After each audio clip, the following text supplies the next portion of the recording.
नमस्कार, आप देख रहे हैं एनएमएफ न्यूज। मैं आपके साथ शबनम। जम्मू कश्मीर में अब खेल शुरू हो गया है। उमर अब्दुल्ला को मुख्यमंत्री बने 2 दिन ठीक से बीते नहीं कि विरोधियों ने उनके खिलाफ हल्ला बोल दिया है।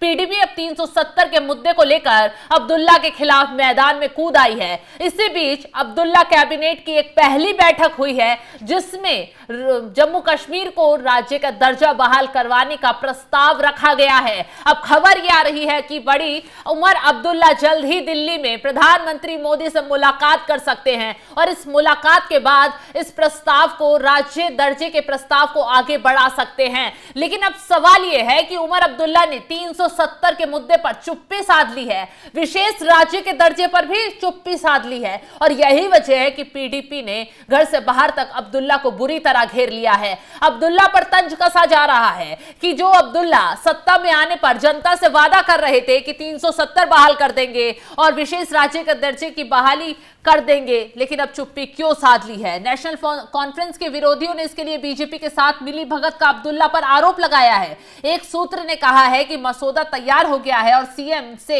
सीएम इसे प्रधानमंत्री नरेंद्र मोदी को सौंपने के लिए कुछ दिनों के लिए नई दिल्ली जाएंगे, उनसे राज्य का दर्जा बहाल करने का आग्रह करेंगे। उमर के सहयोगी और जम्मू कश्मीर कांग्रेस के अध्यक्ष तारिक हमीद कर्रा पहले ही घोषणा कर चुके हैं कि उनकी पार्टी तब तक कैबिनेट में शामिल नहीं होगी जब तक कि राज्य का दर्जा वापस नहीं आ जाता है। वहीं पीडीपी के एक युवा अध्यक्ष और पुलवामा के विधायक वहीद पारा ने एक पोस्ट किया है और उसमें लिखा है कि उमर अब्दुल्ला का राज्य के दर्जे का पहला प्रस्ताव 5 अगस्त 2019 के फैसले के समर्थन से कम नहीं है। अनुच्छेद 370 पर कोई प्रस्ताव नहीं है। मांगों को केवल राज्य के दर्जे तक सीमित करना एक बड़ा झटका है। उन्होंने अनुच्छेद 370 को बहाल करने के वादे पर जनता से वोट मांगा था, लेकिन वादे के अब पूरा करने का वक्त आया तो अब्दुल्ला चुप्पी साध कर बैठ गए हैं। उमर अब्दुल्ला पर बीजेपी के हाथों में खेलने का आरोप लगाया जा रहा है। बता दें कि इससे पहले उमर अब्दुल्ला ने राशिद को भाजपा का मोहरा करार दिया था। आरोप लगाया था कि वोटों को विभाजित करने के लिए अवामी इत्तेहाद पार्टी के उम्मीदवारों को मैदान में उतारा गया था। अब राशिद ने आरोप लगाया कि एनसी ने अपनी 42 सीटें इसलिए जीती क्योंकि उसे बीजेपी से रणनीतिक मदद मिली है। राशिद ने आगे कहा, एनसी ने अनुच्छेद 370 के खिलाफ लड़ाई का वादा किया है, लेकिन उमर केवल राज्य का दर्जा बहाल करने पर ध्यान केंद्रित करके मुख्य मुद्दों से भटक रहे हैं। क्योंकि पीएम मोदी और गृह मंत्री अमित शाह पहले ही राज्य का दर्जा देने का वादा कर चुके हैं, इसलिए इस मुद्दे पर जोर देते हुए बाकी दूसरे मुद्दों को नजरअंदाज करना नए सीएम द्वारा विश्वासघात के समान है, कहा जा रहा है। आगे रशीद की तरफ से दावा किया जा रहा है कि उमर ने हाल ही में विशेष दर्जा बहाल करने की बात कही थी। मैं उनसे पूछना चाहता हूं कि अब तक बीजेपी सत्ता में रहती तो क्या कश्मीरियों को 100 साल तक इंतजार करना होता।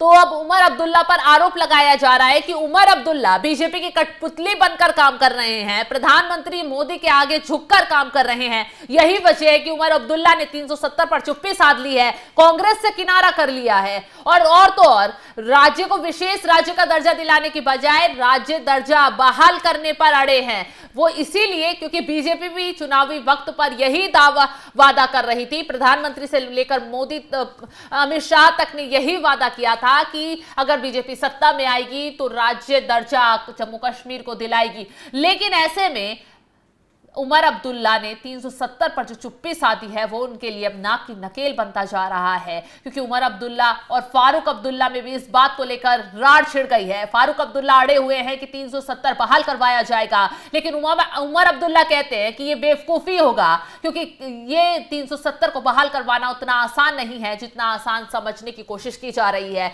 लेकिन अब सवाल यही है कि जब उमर अब्दुल्ला को सत्ता चाहिए थी तो लोगों से जाकर शोर मचाकर वादा कर रहे थे, अब चुप्पी लिया। उनको भी पता है कि अगर वो केंद्र से आनाकानी दिखाएंगे या फिर कोई भी एलजी के साथ राड फैलाएंगे तो उमर अब्दुल्ला को ही नुकसान उठाना पड़ेगा, क्योंकि उमर अब्दुल्ला के पास पावर कम है और एलजी के पास पावर कम है।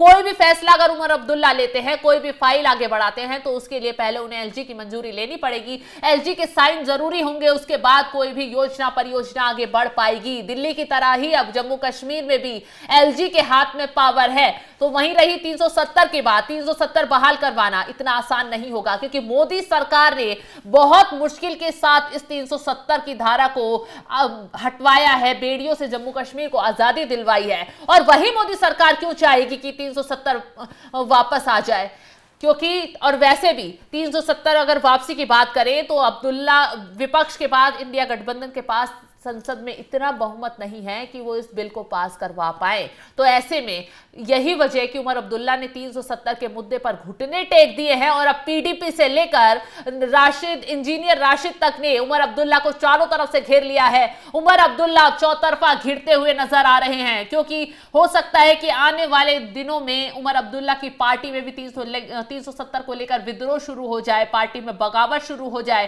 क्योंकि फारूक अब्दुल्ला लगातार इस मांग पर अड़े हुए हैं। और पार्टी में 370 पर बवाल शुरू हुआ तो उमर अब्दुल्ला की सरकार कब गिर जाएगी ये किसी को मालूम ही नहीं चलेगा।